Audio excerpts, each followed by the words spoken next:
নমস্কার বন্ধুরা, রীতা রকমারি রান্নাঘরে আপনাদের স্বাগত জানাই।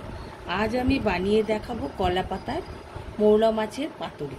লাগছে আমার উপকরণ: কলা পাতা, পেঁয়াজ কুচি, নুন, ধনে পাতা, মৌলা মাছ, কাঁচা পাকা লঙ্কা, কাঁচা লঙ্কা বাটা, কালো জিরে, হলুদ, লঙ্কার গুঁড়ো, জিরের গুঁড়ো, আলু কুচি করে কাটা, সর্ষের তেল।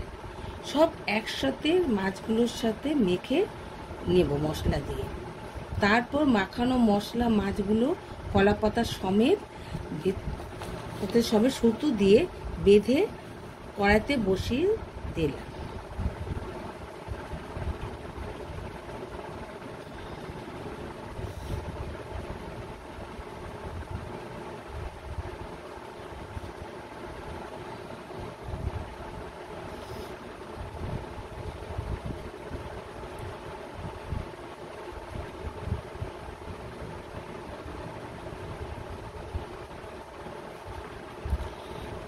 কড়াইতে বসিয়ে দেওয়ার পর আমি একটা ঢাকনা দিয়ে ঢেকে দিলাম।